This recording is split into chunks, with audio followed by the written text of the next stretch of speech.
So I'll try and keep this one a bit shorter. Like I said, I'm still kind of experimenting around with everything. Um, this particular game took place about a week later, and David's still kind of prepping me this big game he wants me to go to, and he brings his cousin in because his cousin wants to play, and she doesn't know a whole lot about D&D either. So she figured we'd do, a little game together. And her name is Christine. Um, real mousy kind of girl. And she comes up with this wood elf ranger character who is, well, first off, the name she picks is Talimriel. And I'm like, I can't call you that. Can I just call you Talim, for short? And she's like, yeah, that's fine. Like, okay, great, because long names in me, not good. Um, and I was really surprised at the amount of detail she kind of went into for her backstory. Something that I wouldn't learn later until after this particular game when David was introducing us to the concept of downtime, and our characters kind of got to know each other over a few drinks, at the local tavern, and hung out a bit afterwards. But I'm going to go ahead and just lay it out there because nobody wants to hear me talk about, what we're doing on downtime. So basically, she comes from a small little tribal village in the woods of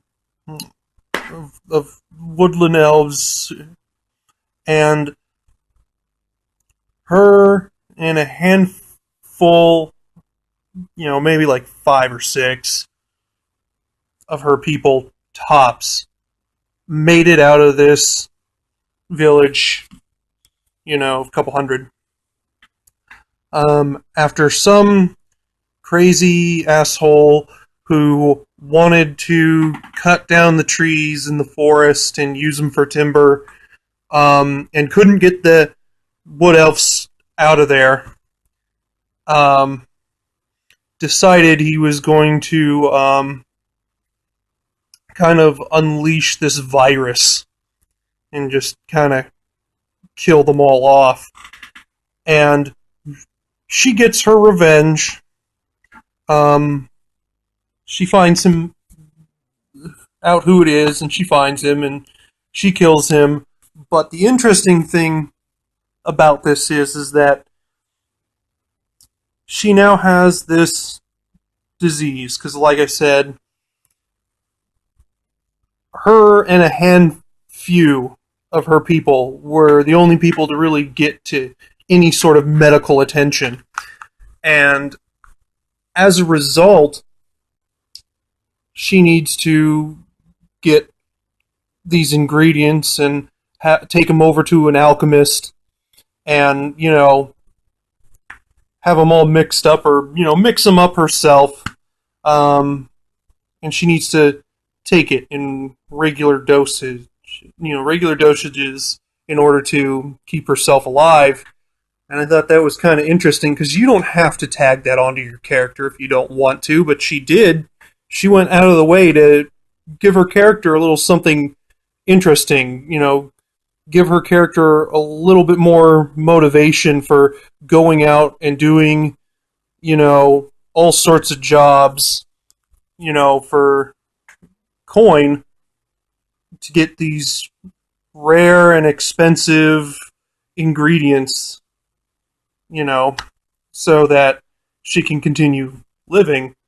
And that was kind of her, excuse for getting out there and doing all kinds of stuff. Um, And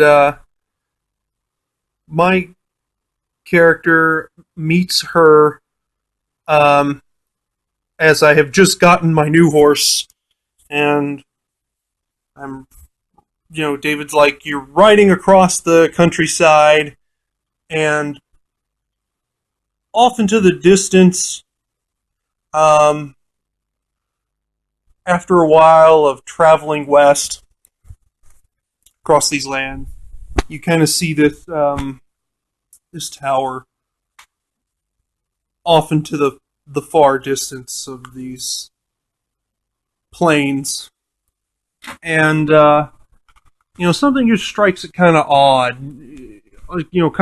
about it, and it strikes you really weird that there's this tower. I'm just stumbling over stuff. Don't know why. But yeah, he's like, you get this weird feeling. I'm like, okay, can I see anything discernible from like where I'm at? He's like, you see some like clouds that have clearly formed overhead, and there's kind of this miniature little lightning storm above it near where it is, but it's just in that area. I'm like, okay. And he's like, that's when you hear to the opposite side of you, a lot closer nearby, the sounds of what appear to be battle to you. And the dying cry of a horse, something you should recognize from the last adventure. I'm like, yeah, I guess so. I'm like, okay, well, I go to investigate, and sure enough, it's Talim's character, and 3 lizard folk, or lizard men, have killed her horse. Seems to be a running thing with David to just kill horses. I don't know what is up with that. And she's currently engaged in battle with these 3, but they've got her surrounded. I'm like, okay, well, I, ride over there, and I jump off my horse, and I just instantly, engage. And we fight them off, and it's a lot more of an actual battle than just a group of goblins. So, lizard men, they're a bit more stocky and a little bit more combat savvy. So, little bit more up in the difficulty rank for that time. But we do all right, For the most part, with me there, we get the upper hand, and win the day and kill all the lizard folk. And I'm like, well, my name's Morrow, and sorry about your horse and everything. And she introduces herself and get to talking a little bit, just back and forth, idle chit chat. And I'm like, do you need a ride back into the town? And she's like, no, but I do need a ride over there. And she points directly at the tower. I'm like, okay. She's like, I get a job to go in there and clear the place out. I'm like, okay, by yourself? She's like, yeah. Why not? I'm like, oh, all right, I'll give you a ride. So we hop on my horse, and I give her a ride over there. And she's just kind of explaining this brief history in which she's heard through hearsay and gossip, as to this alleged history of this tower. And apparently it had belonged, from what she had heard, to the kingdom, the nearby kingdom. And a long time back ago, this rebel and his group took it over and took hostages. There were civilians, I guess, visiting their family who were guardsmen posted there, and they started executing them one by one. And allegedly, the story goes that one of them was a witch, and before they executed her, she had cursed them and the place in general, and to be damned for all time. And I was like, oh, well, what does that mean? And, Christine's like, I don't know. She turns to David and she's like, what does that mean? And David's like, I don't know. that's about all you've heard. You're like, oh, alright. And back in character, she's like, I have no idea. That's just how the stories go. That's what I've heard. Probably a bunch of superstitious nonsense anyways. Of course it's not. This is D&D.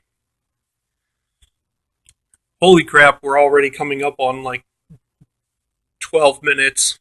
So this is going to be 2 videos. Sorry about that. But I guess that's just the way it goes. So we get up there. And she gets off and she's like, well, thanks for the ride. I'm like, yeah, okay. And I start to head back and I'm like, of course, my character, being chaotic, good aligned, is like, shit. And I turned my horse back around and I'm like, mind if I tag along? And immediately Christine's just like, she's like, I'm not sharing any of the reward. And I just kind of turn to David and he just kind of shrugs at me, kind of as if to say, well, you want to play D&D or not, I'm like, alright, fine. Help you out. And so, together, Morrow and Tal Imriel go to storm this tower of unknown origin, which is allegedly cursed.